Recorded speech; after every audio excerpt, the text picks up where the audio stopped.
and I would like to invite Dr. Rohit Khanna from LVP to give his talk on 2030 Agenda, Leave No One Behind. Dr. Rohit, thank you.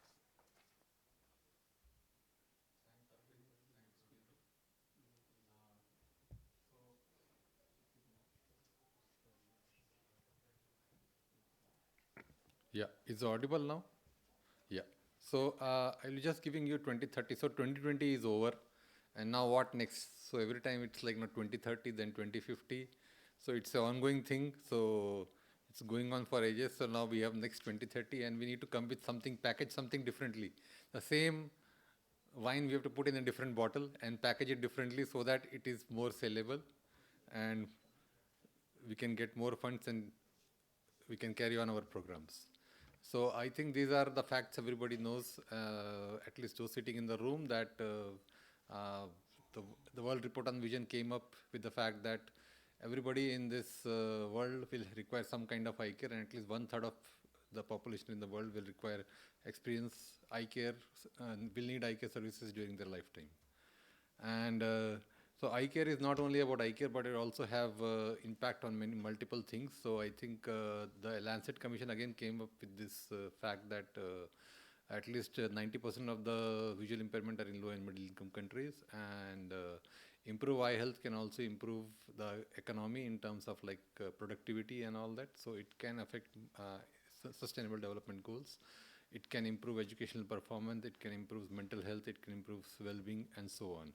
So there are multiple like lateral effects of eye health, and we just talking about like what we talk about, like we don't market ourselves so well. Like we say that eye care, we did cataract surgery, we did this surgery, and vision came 6/6.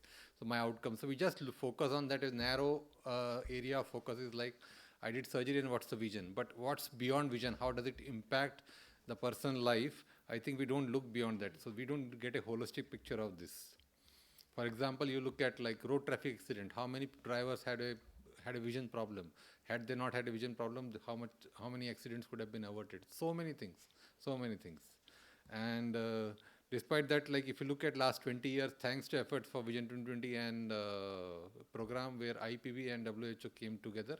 IPB stands for Internal Agency for Prevention of Blindness, and World Health Organization came together in '99 and launched the initiative called Vision 2020, which I think gave accelerated eye care advocacy for eye care across the globe, and or we also could do in India. And there are a lot of success stories happened, like we could take care of like trachoma, onchocerciasis. We developed multiple models of eye care delivery, and then we had a lot of advances in technology in terms of cameras and all that. So there's a lot of achievement we got in last 2 decades, but I think there is a lot more to achieve now. And what happened is after that is like multiple World Health resolutions. So we were all in the UN General Assembly. Eye care was on the top agenda, and recently they also put eye care as a model where eye care will be required to achieve, like if you want to achieve your goals of sustainable development goals, you cannot exclude eye care. Eye care is very, very important to achieve your target of sustainable development goals. And these are the key documents which came recently in last 2-3 years. World Report on Vision, which came in 1990, which gave the foundation of like what's the magnitude of the problem and how should we go ahead.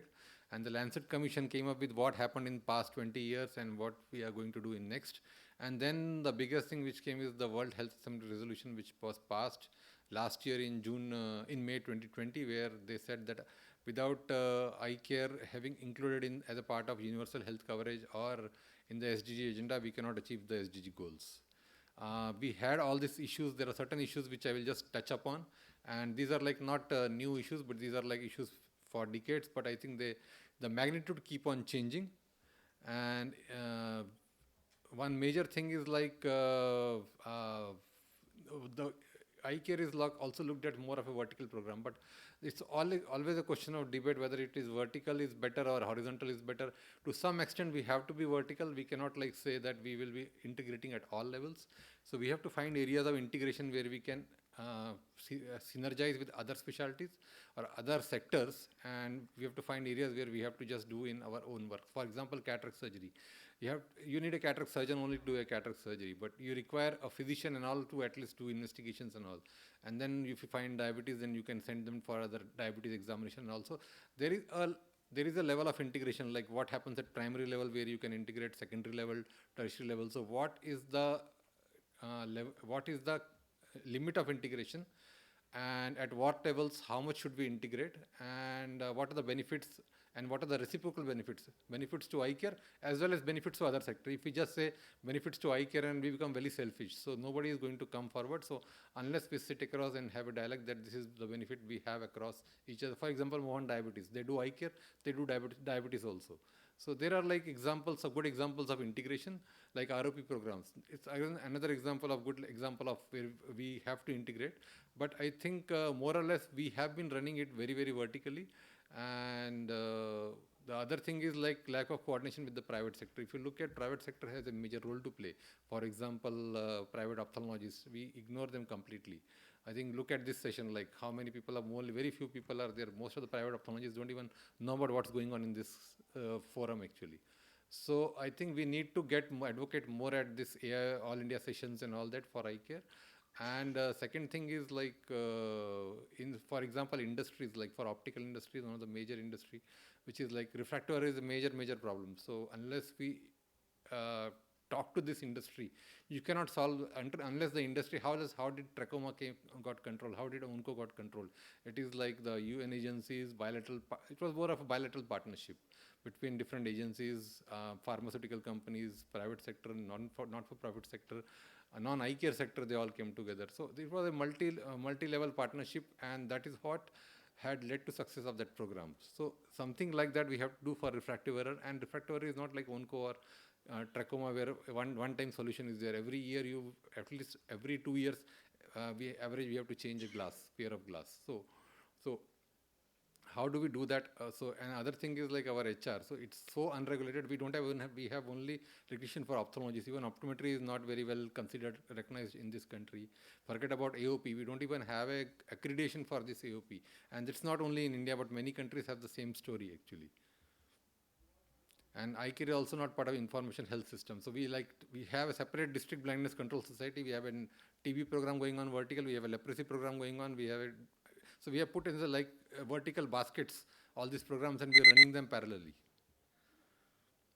So what do we need to do is like, these are the couple of strategies we thought of, like we have to overcome like the lack of awareness, funding issues, then move from vertical to horizontal programs, and then also create regulatory framework for our optical deliveries. And I won't go into details of that because this is more of a strategy kind of thing. And this is what the World Report on Vision came up with, like make eye care an integral part of universal health. That means eye care should be part of universal health, and implement integrated people-centered eye care. So this integrated people-centered eye care, they're talking about integration. But what is integration? At what levels you should integrate? How much you should integrate? What are the reciprocal benefits? I think that has to be very, very clearly laid down. Otherwise, we keep talking about it for another decade and then nothing will happen. Another area is research, and then also we have the only indicator we monitor is like number of cataract surgeries. And even last year we are not getting the number of cataract surgeries which were done in binational program for control of blindness. So even that numbers become difficult. So forget about the aggregated data by gender and other things. So we hardly have data in terms of like cataract surgery output. Forget about outcome and impact indicators. So we need to have systems in place where this indicators or these output indicators are generated automatically. I spoke about this World Assembly resolution which was passed recently last year, and also I talk about Sustainable Development Goal. The goal 3 is, which is very, very highlighted, that eye care impact directly the goal 3, which is ensure healthy lives and promote well-being. But if you look at direct and indirect impact, there are multiple ways eye care impact different SDGs. So these are direct and indirect impacts of eye care on different SDGs, and there are a lot of evidences on that, and for some SDGs, we are also generating evidences. I spoke about this, and to this recommendations, also WHO recently came up with packages of eye care interventions. And this eye care guide for action, which was launched recently on 24th May 2022, the eye care guide for action gives you the entire gamut for like what all should we do in order to implement IPEC, how should we go about implementing IPEC. If you look at the guide for action, it includes everything in terms of monitoring, in terms of implementing IPEC. I won't go into details of that, and IPEC I will skip. And these are the elements which are required to implement again IPC. This is all related to IPC. I will skip over this. And this is the which targets. So these are the only two major targets WHO is going to monitor of cataract surgical coverage and refractive error coverage, which is effective cataract surgical coverage and effective refractive error coverage. I won't go into details of the definition, but you can look into it. But these are the two indicators which are for used by WHO to monitor the progress of eye care in terms of achieving universal eye health as well as impact on SDGs. And the eye care guide for action give you all the tools. Please go through it. This has been launched a week back only, 2 weeks back, and it will give you all the tools, how you can plan, how can you implement, how can you monitor, and how can you report also. And these are some of the milestones which we had laid down at the IAPB headquarters when we had a planning meeting. And I won't go into details of these milestones. And these are the areas which we had 10-point agendas, 10 priorities areas which will impact SDGs. But ultimately, goal is to monitor two indicators, which is cataract and refractive error. I think if we do these two properly, I think this decade, I think we have achieved a lot actually. Thank you. Thank you, Dr. Rohit, for this comprehensive providing comprehensive details about eye care services and of course leaving no one behind. I believe the key issues are universal eye health coverage everywhere globally and